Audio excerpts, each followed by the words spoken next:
We're taking a look at Avengers number 30, or Legacy issue 730, LGY 730. I'm never going to get used to Legacy being represented that way. Anyway, it's Avengers. It's a conclusion to the Starbrand storyline. Why are we doing this? Well, you'll see.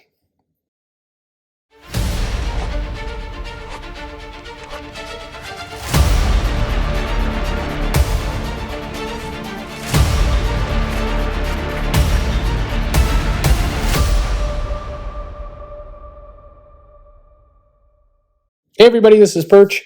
We're looking at the new Avengers issue, and this is certainly got, it's Jason Aaron, it's Ed McGuinness, and it is a nice, slick-looking comic.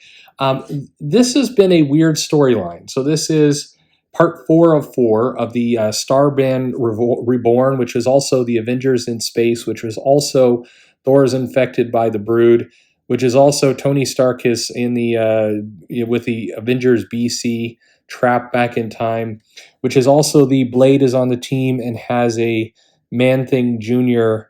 Armor going on. It's also the Carol Danvers Captain Marvel is binary again. It's also Black Widow has armor of her own. There's a few things going on in this Avengers comic, and I'm not really going to review this issue, but what we're going to do is talk a little bit about Starbrand. Now, I'll do a full video on Starbrand and the new universe and kind of then the new Universal that Warren Ellis did. But a lot of people came into this issue, and I was surprised by the people who were like, wait, what's going on? The last I saw Starbrand, Pittsburgh was getting blown up as some kind of knock against Jim Shooter.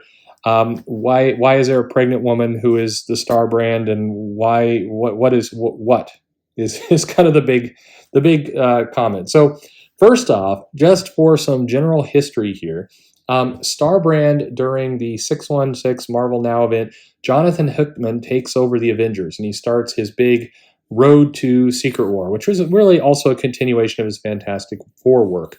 And very early on, he introduces a new Night Mask and Starbrand, and he kind of introduces the concept that the Starbrand is a planetary defense mechanism, and Starbrand's kind of like the Phoenix Force, that's going to become important in a minute, travels from person to person, and it gives them huge power to be able to defend the planet or the universe or against some cosmic annihilation event. So this new Starbrand is Kevin Conner. There's a new flawed white event. And he's not a qualified candidate, so it's kind of the, powers thrust upon somebody who's not necessarily a good Starbrand, but that's fine. And it feels like the Starbrand system is not as well defined as a Green Lantern system. It's picking random people and not doing a great job of it. Anyway, he gets the Starbrand. He proceeds to help the Avengers defend against Thanos and the whole Infinity storyline that went on there. And then in the Time Runs Out storyline, he kind of briefly made an appearance. But then in the more modern continuity, what happened with Starbrand is he seemed to lose his mind for reasons unknown and got attacked by Ghost Rider, who gave him the penance stare and either killed him or burned it out of him, or something old bad happened to little Kevin, our universe's Starbrand, and he disappears, and then he's gone. And the Starbrand symbol's on the ground, and kind of like the Phoenix Force, the Starbrand goes off in search of a new host or new person who's going to screw things up pretty good. So, with all that in mind, what's going on in the Avengers is that in the free comic book day, we were teased by the fact that the Avengers were going to look very, very different. This is an Avengers team that is both the same and radically different. It's interesting because if you pick this up, it's got Iron Man, it's got Thor, it's got Captain America, it's Black Widow, Captain Marvel's there, Black Panther's there, and the oddballs are you've got new Ghost Rider, you've got Blade, and you've got Mega Hulk, She-Hulk, super muscular testosterone She-Hulk, and that is the team. So the Avengers has always had like one or two kind of characters. It's kind of a tradition to always have the surprising characters, and from a Marvel marketing standpoint, that's the will we get a breakout character out of this? And the answer is, sometimes yes, sometimes no.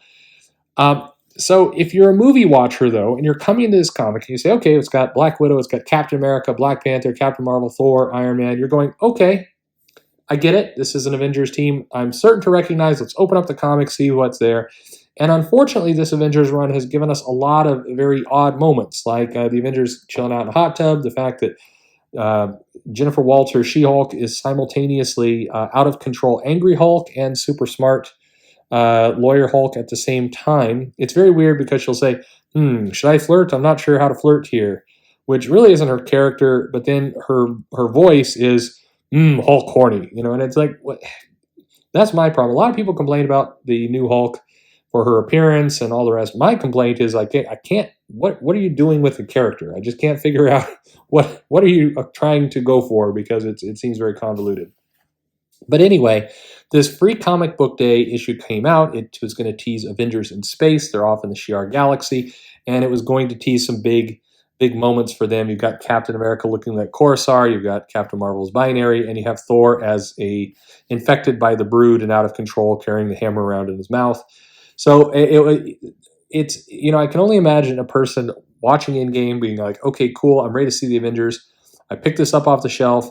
Hey, this artist, Ed McGuinness is a good cinematic style artist. He's kind of cartoonish, a little bit of a manga almost influence there, and it's slick. Ed McGuinness art is good for moviegoers. I think it's a great combo.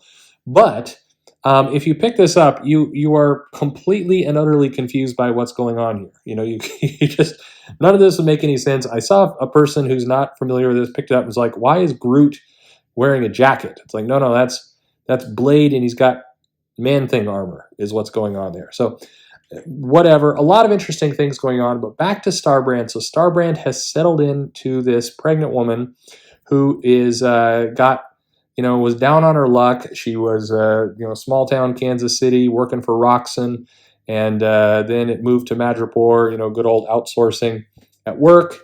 Global economy hurting the heartland, and so she takes a job in a faraway galaxy with a bunch of Skrulls picking grapes for space wine before the Shi'ar Border Patrol comes in and arrests her, puts her through a kangaroo court, holds her in a holding moon for weeks without a trial, and then she is instantly sentenced to unfair jail, and the Starbrand picks her baby to give power to. So she goes on crazy rampage, has birth, dies. We've got a new Starbrand, young little baby girl. They're saying we got to be careful when the girl cries. I'm going when it poops is your big concern here. I'm just saying that's going to be the more traumatic thing. But anyway, this involves the Guardian trying to kill the mom, as well as kind of the trio of heralds of Silver Surfer and Firelord and Terrax who are working together. Silver Surfer kind of wanders between his black state and his silver state at various times throughout the comic. Just a lot going on. I can't describe very well how bananas this issue is. And on some level, you can kind of go, all right, cool, I'm going to just kind of divorce myself from all logic and reason, and hooray.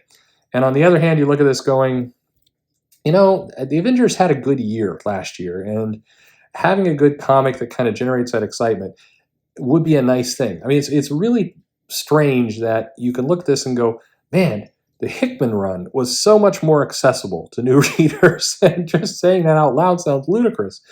At any rate, quite a strange little journey we've got here, both for the Avengers and for Starbrand. But some people are asking, what is the deal with Starbrand? There you go. There's a little walkthrough of the history of Starbrand, a little bit about the Avengers as well. Is the current Avengers for you? There are some people who are really enjoying this title. It's very different. It's doing some very different things with the characters. It's hard to kind of wrap your brain around where this comic is in relation to all the other things going on, because if you read this and you pick up current issue Thor, he's currently a herald of Galactus, and here he's a Brood. And then in other comics, he just kind of flies through, and he's got a completely different look there with a beard. So, this is there's surprise on Marvel continuity problems in general. So it's kind of like, I've said on the outset, this is a comic that's great if you don't think too much about it. But that feels insulting. That feels like I'm saying the comics for dumb people. I'm not saying that. I'm saying the comic is good if you don't really care about, kind of bigger logic and how these things tie together. Then you probably are having a good, fun time, and things happen. But the Avengers is profoundly weird right now. I guess that's the only way I can put it. The Avengers is one hell of a weird book, and it's quite a strange timeline where you have this 2 billion plus movie doing this, and then you've got the Avengers comic over here with all of this going on. It's a fun time. Anyway, what did you think? Did you read the issue? Leave me a comment below. Let me know what you think. Would love to have your thoughts, your feedback on the matter. Like, subscribe. Appreciate likes. Can't talk right. Appreciate subscriptions. And follow me on Twitter at Comic Perch. Thanks for listening.